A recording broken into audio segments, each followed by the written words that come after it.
जनता की समस्याओं का निदान और चुनावी रैली कैसे करते हैं एक साथ, सीएम योगी ने दिया बड़ा संदेश। रोती हुई महिला जो जनता दर्शन में पहुंची, उसकी समस्या पर योगी ने लिया एक्शन। आप भी करेंगे सल्यूट। ये वहाँ श्रावस्ती के टीएम को बोलो इनका कार्ड बनाओ, नहीं पैसे के अभाव में नहीं रुकेगा किसी का इलाज, अस्पताल की मनमानी पर योगी सख्त, होगा बड़ा एक्शन। एक तरफ बंगाल चुनाव में सीएम योगी की रैलियां लगी हैं, तो दूसरी तरफ गुरुवार के दिन गोरखपुर मंदिर में सीएम योगी आदित्यनाथ का जनता दर्शन कार्यक्रम भी होना था, जहां वो तय समय के मुताबिक पहुंचते हैं। बिना किसी जल्दबाजी के करीब 200 लोगों की समस्याएं सुनते हैं। कोई हाथ जोड़े कुर्सी पर बैठे योगी से न्याय की उम्मीद कर रहा था, तो कोई हाथों में पट्टी बांधे लड़का योगी से मदद की उम्मीद कर रहा था। एक महिला ऐसी भी थी जो व्हील चेयर पर योगी के जनता दर्शन कार्यक्रम में पहुंची थी, जिसकी समस्या सुन योगी ने तुरंत समाधान के आदेश दिए। जबकि एक महिला जो रोती हुई अपने बच्चे को गोद में लेकर योगी से मदद मांगने पहुंची थी, उसे भरोसा दिलाते हैं कि पैसे के अभाव में आपके बच्चे का इलाज नहीं रुकेगा। इतना ही नहीं, योगी उसके बच्चे को चॉकलेट भी देते हैं और ये भरोसा दिलाते हैं कि चिंता की कोई जरूरत नहीं है, सब ठीक हो जाएगा। ये कहाँ बच्चा है? ये क्या हो गया इनको? कहाँ उपचार करवा रहे हैं? लखनऊ में आयुष्मान का कार्ड नहीं लग रहा है इसमें। आयुष्मान का कार्ड नहीं बना है, हम बनवाते हैं, थोड़ा मत। ये वहाँ श्रावस्ती के टीएम को बोलो इनका कार्ड बनाओ, नहीं तो इसका एस्टिमेट बनवा के दे दो, हम इसको सहयोग कराएंगे। उनको बोलो इसको पहुँचाना दे दें,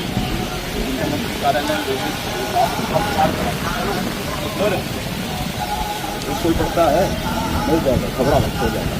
इतना सुनते ही रोती हुई महिला के चेहरे पर सुकून लौट आता है। योगी इस दौरान कई बच्चों को चॉकलेट बांटते हैं, जो उनके अलग अंदाज को भी दिखाता है। यानी एक ही वक्त में वो एक तरफ बच्चों और जनता के लिए प्यार बांट रहे होते हैं, तो दूसरी तरफ अधिकारियों को अपराधियों और भूमाफिया खिलाफ सख्त कार्रवाई के आदेश देते हैं।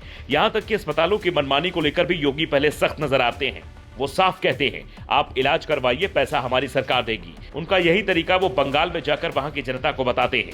चुनावी रैली में साफ संदेश देते हैं कि हिंदुओं को बंटने नहीं देंगे। जैसे ममता दीदी को राम नाम से चिढ़ है, दुर्गा पूजा से चिढ़ है, ऐसे ही यूपी में भी चिढ़ होती थी। और डबल इंजन की सरकार आई, अब अयोध्या में भगवान राम का दुनिया का सबसे बड़ा मंदिर बनकर के खड़ा हो गया है। क्या कांग्रेस रोक पाई?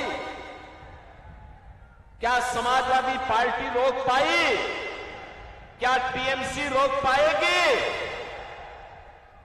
इसकी गारंटी केवल और केवल मोदी जी की ही गारंटी हो सकती है। मोदी है तो मुमकिन है। ये गारंटी केवल बीजेपी दे सकती है कि दंगा नहीं होगा, कर्फ्यू नहीं लगेगा, लेकिन गौ माता को कटने नहीं देंगे और हिंदुओं को बंटने नहीं देंगे।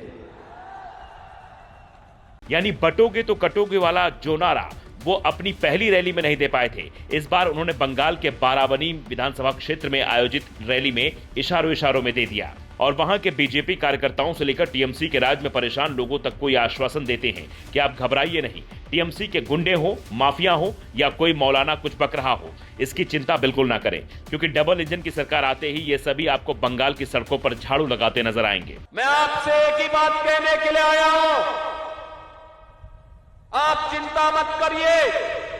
टीएमसी के गुंडे क्या कह रहे हैं, भयभीत मत होइए।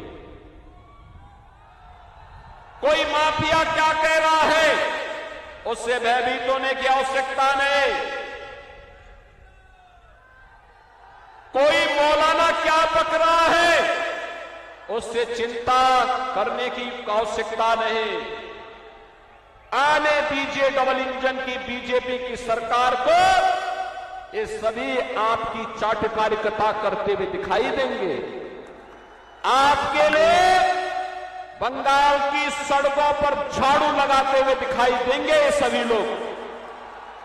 और रैली में कुछ ऐसे समर्थक भी नजर आते हैं जो योगी, मोदी और योगी की सिंगल तस्वीर लिए खड़े दिखते हैं, जो बंगाल में योगी के क्रेज को भी दिखाता है।